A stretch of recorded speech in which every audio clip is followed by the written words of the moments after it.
खुलुमबाय आंनि रिंखां बर' इउटुब चेनेलाव नोंथांमोनखौ आरोबाव फिन खेबसे बरायहरबाय। आं नोंथांमोननि गेजेराव मोनसे गोदान भिडिअ लानानै फैलायबाय। अन्नानै आंनि भिडिअखौ जोबजासिम नायलांबाय थादो आरो नायनानै जुदि मोजां मोनो आंनि भिडिअखौ थ' लाइक शेयार कमेन्ट खालामनो दाबाव लोगोफोर। लोगोसे अन्नानै आंनि चेनेलखौबो एसे साबस्क्राइब खालामनानै होदो।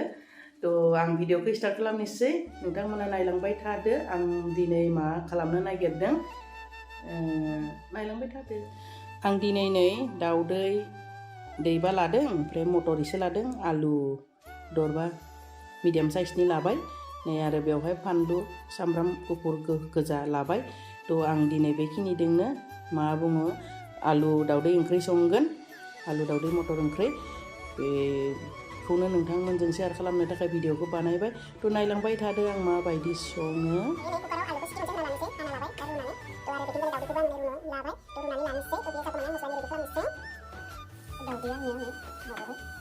जाबाय बेखौ जिरना लाग्रोनोसै।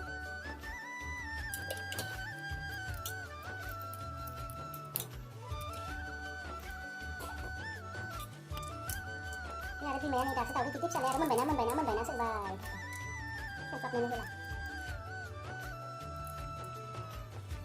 जोब्बाय। साराय जानबाय नै, साराया दुंबायानो होनोसै।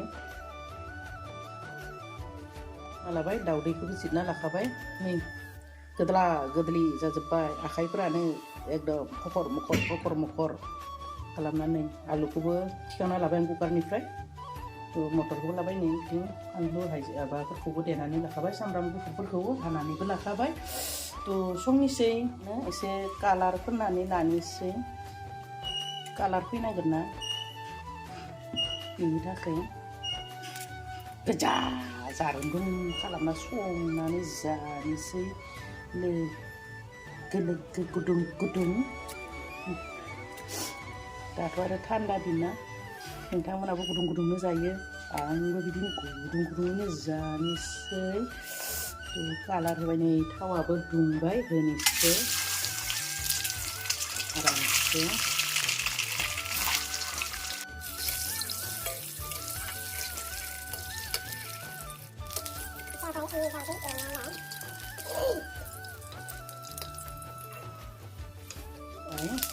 बेनि उनाव हानानै लानाय पियासखौ होनोसै, पियासखौ होबाय, देनानै लानाय मस्लाखौबो होनोसै।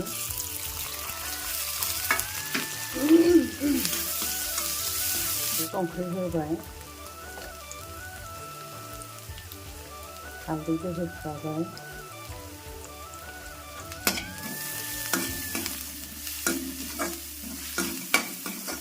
दायो आङो आलुखौथ' रुखादों नालाय मटरखौ एसे एवफ्रामनोसै। एसे एवग्रोबाय मटरखौ। बेनिफ्राय रुनानै लानाय आलुखौबो होबाय, मोजां कालार जाबाथाय एवना लानोसै।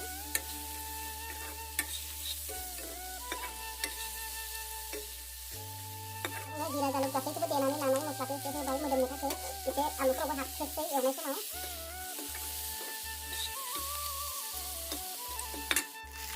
एसे खोबना होथ'नोसै आङो, नायनोसै। दा मोजां जाबाय, दा दै होनो जाबाय। आं दायो दै होना होनोसै, आलु रुनायनि दैखौनो होगोन आङो।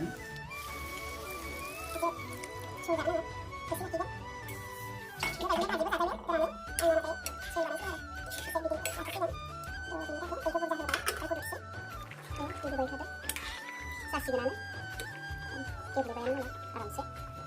दायो आङो पापर एवनानै लादो, पापर आं बे पापरखौ बेवहायनो होगोन ओंख्रियाव।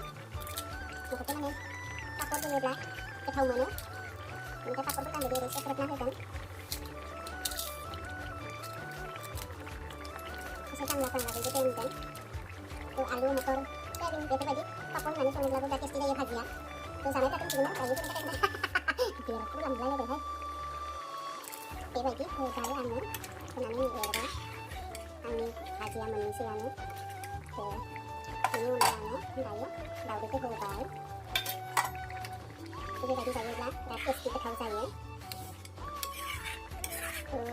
सोरबाफोर जुदि जायाखैब्ला एसे आंनि बायदि संनानै जानो नायलायदो नोंथांमोनाबो, आरो जानायफ्रा agak टेस्टि मोनखायोनो बेबायदि गोथाव जायो ओमफ्राय दायो एसे गोदौ होनानै मस्ला एसे होनानै आङो थिखाननोसै खोब्बाय बेनिफ्राय नै आङो बेवहाय मोनसे मस्ला लाबोदों नै न'नि नोरसिं बिलाइ थ' बेखौ माने दाउदै आलु बेबायदि सङोब्ला बे मस्लाया बिराद माने मेचिं जायो आरो बेनि थाखाय आङो बेखौ होगोन थ' दा बेखौनो आङो साफा खालामना लानोसै खारैखौ गारनानै नायलायनोसै बरिया गोदौबाय थादो एसे एरना होदों आंनि माबाया मा होनगोन बेखौ दाउदै आलु कारि ओंख्रि संनाया बरिया जाबाय दा आङो बेवहाय नरसिंखौ होना होनोसै आरामसे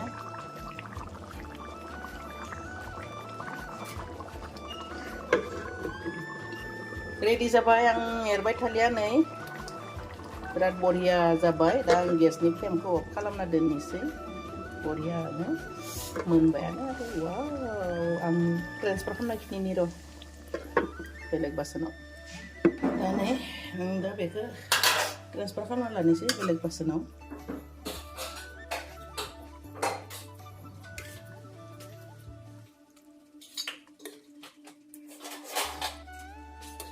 बिदिनो फिसा खालामना लानोसै नै जोङो जानो ओंखामबो फुरा लाखाबाय दायो आंना मैगङाबो नै रेडि जाखाबाय बेखिनि दालाय खुथ्रा आलु बुट मटरजों भाजि ओमफ्राय नै बाथोन सयाबिन बाथोन देनानै लाबाय थ' जानोसै आं रानना होनोसै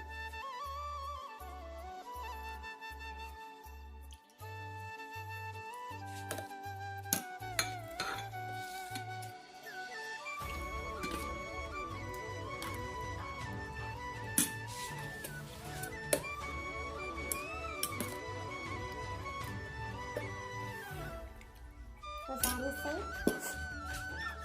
भाजिखौबो राननानै होनोसै थोरसिनो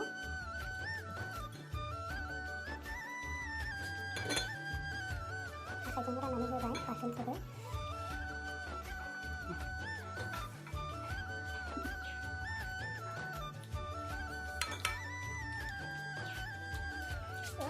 जों जानोसै दिनैनि भिडिअखौ बेखिनियावनो दोनथ'बाय बाय बाय